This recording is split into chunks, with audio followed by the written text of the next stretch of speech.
To talk about this, I want to bring in John Sherman. John Sherman is a Peabody Award-winning journalist and now is president of the AI Risk Network. I urge you to go to his YouTube page. He has an array of fascinating interviews with all sorts of individuals, some of whom I have had the pleasure to interview myself, but most of whom I have yet to do. John, I really appreciate you coming on. Thank you so much for joining us here at the War Room.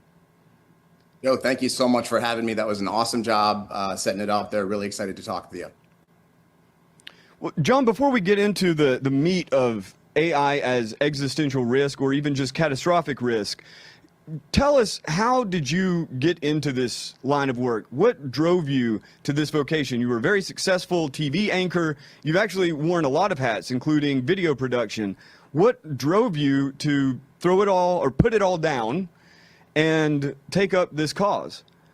Yeah, so I was a journalist the first part of my career, an entrepreneur the second part, and I was just sitting here in my business 2 years ago, minding my own business, and I read one article online. It was an article in Time Magazine online written by a man named Eliezer Yudkowsky, and it basically said that the default setting, if we continue on our current path, is that AI is going to kill us all. And I sat here in this office, couldn't believe it, and have spent the last 2 years trying to prove him wrong. Still have found even the smallest shred of evidence that would prove him wrong. And so I'm a father of two, got boy-girl twins. They'll be 20 years old in 3 days. And I can't live in a world where we are giving our kids this future. So I have set out to use my skills as a communicator to try to make AI extinction risk kitchen table conversation on every street in America. Of your guests, and I've seen quite a few, Roman Yampolsky, one of my favorites, but of your guests, who has really shaped your thinking on all of this more than others? I mean, I think Roman's a huge one for people out there. Connor Leahy is fantastic in these subjects, but something I do at the AI Risk Network and on my podcast there, For Humanity, is we've elevated the voices of regular people. So I've done shows talking just to moms about AI extinction risk, talking to a truck driver. And I did one show with a veteran Marine, and he said something that really sticks with me. And it was this: if you know your neighbor's house is going to be bombed, you are not doing them a favor by not telling them. And we were talking at the time about how hard it is to bring up AI extinction risk, to think about this idea that it's not just no tomorrow for someone, it's no tomorrows for everyone. It's such a heavy, heavy thing to bring up, but the fact of the matter is it's not doing anyone a favor to not tell them. In the AI safety community, people talk a lot about P-doom, the probability of doom if we create even artificial general intelligence, but definitely artificial superintelligence. An AI that, as it's now fashionably defined, an AI that is smarter than all human beings on Earth. It's something like the singularity concept, in which you have exponential growth and exponential increase in capabilities. So on that, on P-doom, the probability of doom, what's your P-doom, brother? Joe, it's moved around a little bit, but I'm going to tell you it's about 80%. I'm at about 80% that AI is going to kill me and everyone I know and love. Now, that being, to qualify, that being if we create, or if not we, I'm not working on it, maybe Justin Lane, who will come soon, is working on it, but if they create artificial general or artificial superintelligence, you think that there's an 80% chance of total extinction, or just simply mass catastrophe? No, I think it's total extinction, and I don't think it's like comes from a hate or it's super willful. I just think that this intelligence that will have different goals than ours arrives here, and we are all atoms that can be used for purposes that it would choose, not the purposes that we have chosen. If you look around me, this is all stuff humans set up to achieve our goals. If we build an alien intelligence that is smarter than us, that has its own goals, it's going to build its own stuff, and it's not going to include us. That's a really key idea that I think a lot of people stumble on, especially if they're not familiar with how artificial intelligence works. They oftentimes say, well, AI is programmed by people. Why would an AI then be programmed to kill everyone? But that's not really the theory. Can you walk the audience through how it is that a system that's made by human beings could slip out of human control? Sure. There's a really good example, which is using a chess playing model, right? And so it's pretty simple. It's like you build a model and you just want it to play chess. You want it to be the best at playing chess. So it's like, okay, I want to be a better chess player. It's on the open internet, though. So now it's on the open internet, and it can go and steal compute power because it's, can find vulnerabilities and break through and steal compute power. So now it's stealing compute power. And maybe it says, oh, if I get money, I'll be able to, get even more compute power and even be better at chess. So it goes and starts stealing money. Now we, the humans, discover what's going on, and we say to ourselves, what's going on? This model is stealing stuff. It's breaking in. We need to stop it.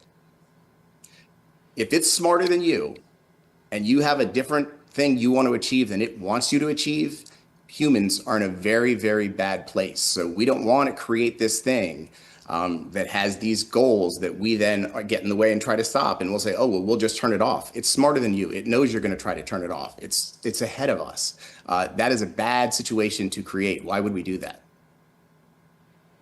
The longtime listeners in the War Room Posse know that in that spectrum between doomer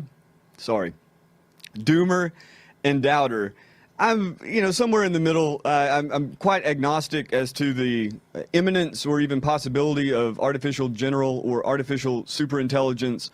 But there is an element of their argument that I really think needs to be emphasized and to dispel this whole garbage in, garbage out dismissal, or it's just programmed that way. It's that non-deterministic element in advanced neural networks, a degree of freedom that these systems already have right now, where they're not really programmed to do everything that they do, or maybe better put, they're programmed to do things that they're not programmed to do. Nobody's determining every output, for instance, of GPT.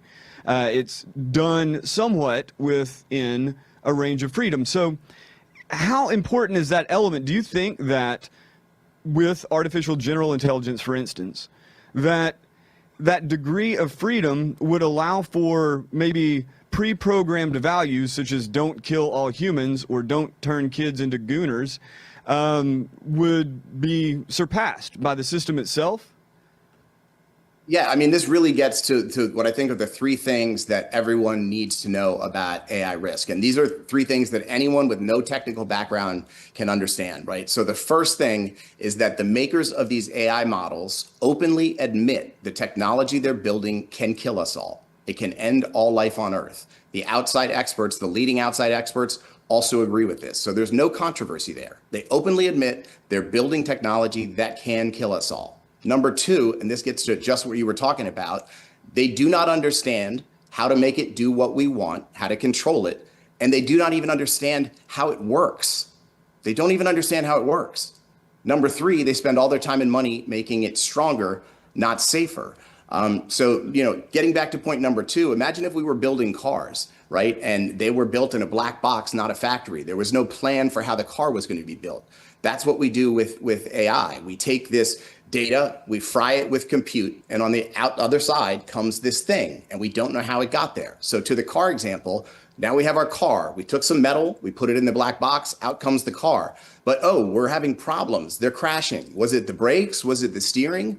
Well, we don't know. It's just a black box. We just fried some metal. We have no idea how we made it. That's how we're building AIs. They're not built, they're grown. That's why you get all that irregularity. That's why you get those properties that come out later and they start doing unexpected things. We don't know, the makers of AI don't know how their systems work. I think that really is an amazing element of what we call artificial intelligence that does get missed by lay people. That black box that neural networks, at least the very large scaled up neural networks present, that they truly don't understand its inner workings. Just like the human brain, there are certain details that are well understood, but ultimately the function, its behavior, is a mystery. And that mystery, I think, also opens up the possibility for a lot of different arguments. So you had mentioned your first point, experts from within these companies and from without these companies, a large number of them agree that existential risk is certainly a possibility. And people like Elon Musk put it at, say, 20%, like 1 out of 5 chance super intelligent AI kills everybody. But then you have other experts, Demis Hassabis, the head of DeepMind at Google. You have people like Gary Marcus, who very much oppose all of these premises. Mark Andreessen, who's, he's a CEO, but and a investment house leader, but he does understand the technology pretty well. And Peter Thiel, who vacillates, as he tends to do, but all of those experts, or all of those people who are deep in the technology, we'll say, maybe they're not AI experts, they would say that there's not really an existential risk. How do you weigh those two perspectives as a journalist and as someone who's really wrestling with the morals of the big tech projects? Yeah, so this is like a 95 to 5, 99 to 1 ratio, I think, somewhere in there of the people of reputation who think this. I mean, one way to think about it is the literal founders of the field, Jeffrey Hinton, Yoshua Bengio. Those guys are the leaders of the movement to stop the thing they founded. The founders of the field are the leaders of the movement that is trying to get this thing under control. So, that is just absolute madness. I think that something also really important is if you look to the statement that was done in May of 2023 by the Center for AI Safety, it's just 22 words. Sam Altman signed it. All the CEOs signed it. Thousands of people signed it. And it says that mitigating the extinction risk of artificial intelligence should be a global priority alongside pandemic and nuclear war, right? So it's literally saying mitigating the extinction risk. Factually, that is a fact. It is an extinction risk that must be mitigated. Sam Altman signed a piece of paper that said that, right? So there's no running from it. Yeah. Sam Altman openly admits the thing he does could kill you and me and everyone we know and love.